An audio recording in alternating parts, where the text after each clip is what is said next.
Kebaktian sekolah minggu selesai, air ketuban pecah. Dia kaget. 2 jam kemudian bayinya lahir. Anak umur 4 tahun. Tadi pagi jam 4:30 telepon saya berbunyi. Saya angkat dari Gorontalo. Saya dengar suara menangis. Aduh, meninggal sudah. 3 hari yang lalu salah seorang anak saya kena stroke. Nah, si istri lagi ada di Manado dalam pelayanan.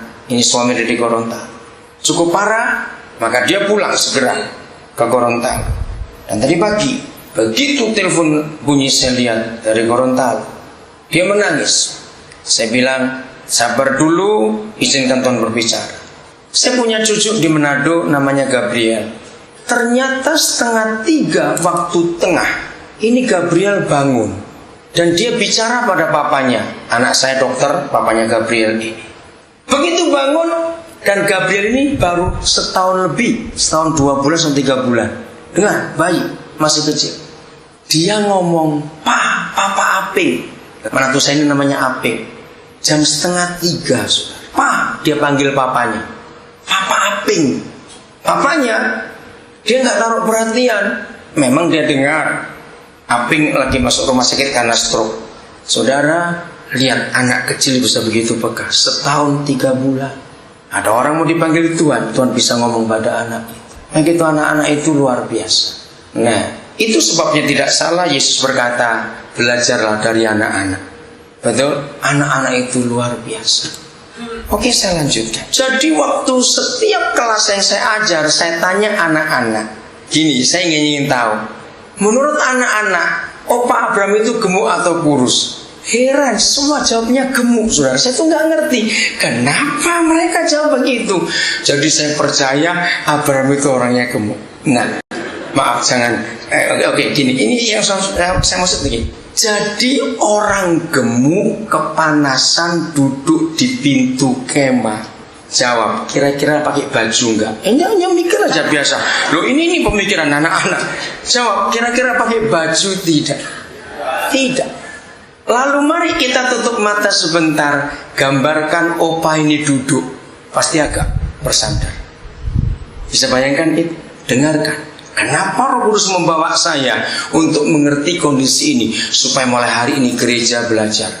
Doa atau nempel pada pokok anggur itu beda dengan prinsip agama. Bayangkan Abraham kekasih Tuhan ini tidak sedang dalam kondisi pegang gitar, nyembah genjreng-genjreng, tidak. Dia tidak sedang sujud berlutut menyembah, tidak. Dia tidak sedang berdoa dengan suara kencang, tidak. Dia sedang kepanasan, gak pakai baju. Toh yang Maha Kudus hadir menemui dia. Masa yang rajin berdoa nggak ketemu Tuhan? Pasti salah berdoa, jangan marah. Karena yang sedang tidak berdoa saja bisa jumpa Tuhan. Masa yang rajin doa nggak jumpa Tuhan? Kira-kira ngerti maksud ini, saudara? Yahweh menampakkan diri kepada Abraham dalam suasana yang begitu santai. Keluaran 33 ayat 11. Oh, saya suka sekali melihat ayat ini. Bagaimana hubungan Papa dengan saudara kita Musa? Keluaran 33 ayat yang ke-11. Jadi kata doa nggak dipakai di Alkitab. Perjanjian lama dan perjanjian baru tidak ada kata berdoalah Paulus, berarti tidak. Yang dipakai adalah bersekutu, berkata, bertanya, dan dialog semuanya. Sudah ayat 11 pasal 33. Dan Yahweh berbicara kepada Musa dengan bagaimana? Berhadapan muka seperti siapa dengan siapa ngomong? Seperti seorang berbicara pada temannya. Bayangkan. Bukankah perjanjian lama itu seharusnya orang-orang di perjanjian lama seharusnya lebih sulit jumpa Papa di surga karena Yesus belum datang dan jalan kepada Papa belum terbuka. Tapi mengapa justru saudara kita di perjanjian lama bisa begitu dekat dengan Tuhan? Harusnya kita, karena Yesus sudah mati untuk kita dan jalan terbuka. Saya tanya kepada saudara, apakah Papa dan Tuhan kita Yesus berubah? Coba berubah tidak? Tidak. Kalau dulu dia bisa menjumpai Musa berhadapan muka seperti seorang bicara barat temannya, percayakah saudara, pada zaman ini pun Papa bisa begitu kepada kita? Pertanyaan berikut, pernah ngalami nggak? Jangan cuma amin. Ini masalahnya, pernah ngalami tidak? Satu-satunya tanda sehingga orang Israel tahu kapan Papa hadir atau tidak, itu dengan tiang awan. Begitu tiang awan turun, mereka tahu Tuhan hadir. Mereka sujud semuanya. Lihat ayat 9. Apabila Musa masuk ke dalam kemah itu, ini tempat Musa berdoa, turunlah tiang awan dan berhenti di pintu kemah, dan berbicaralah Yahweh dengan Musa di sana. Ada dua pertanyaan lagi dari ayat ini. Pertanyaan pertama, baca baik-baik, renungkan. Antara Yahweh dengan Musa, siapa yang menunggu siapa? Cepat lihat dari kitab saudara. Sudah? Siapa menunggu siapa? Ayo cepat. Siapa menunggu siapa? Ayo gak usah ragu-ragu, cepatan. Siapa menunggu siapa? Ini yang luar biasa. Justru Yahweh yang menunggu Musa. Jadi kalau Musa tidak masuk, dia gak turun. Begitu Yahweh tahu Musa masuk, dia turun. Hebat sekali. Pertanyaan kedua, siapa yang berbicara dengan siapa? Siapa dulu? Yahweh dulu. Minta mulai hari ini untuk hidup kita berubah dalam kita bersekutu dengan Bapa di surga.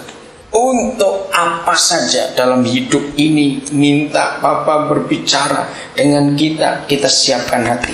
Kejadian 5:21. Setelah Henokh hidup 65 tahun, ia memperanakkan Metusalah. Dan Henokh bagaimana? Ayo baca. Hidup bergaul dengan Tuhan selama berapa banyak tahun saudara? 300 tahun lagi. Berarti bukan 300 tahun. Jadi tidak ada kata doa atau sembahyang.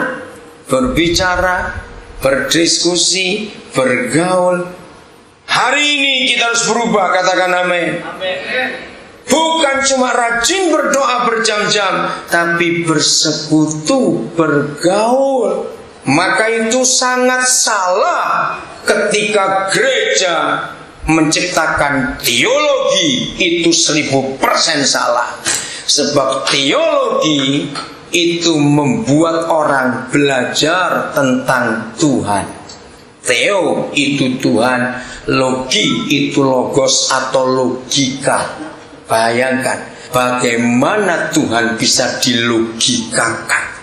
Firman Tuhan mengatakan banyak kali dalam kitab suci kita ini, yang Papa minta adalah kita mengenal Dia, bukan mempelajari tentang Dia. Katakan amin.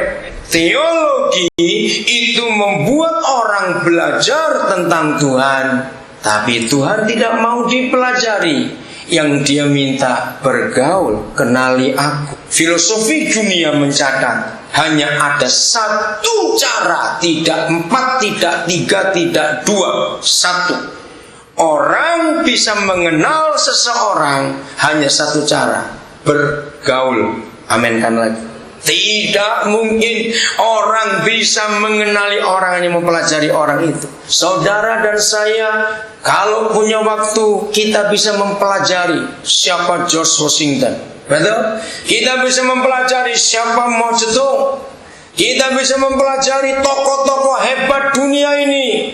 Kita bisa mempelajari siapa itu Insinyur Soekarno. Kita bisa mempelajari siapa itu Soeharto. Bukunya ada semua. Yang masih hidup maupun yang sudah mati, bukunya ada. Di antara semua tokoh dunia, saudara, saya itu paling kagum dengan Nelson Mandela. Maka itu ketika Juli yang lalu di umur 90 tahun, saya tunggu berita itu. Ternyata dunia merayakan ulang tahunnya selama sebulan penuh. Dari bulan Juni, pertama di London dirayakan.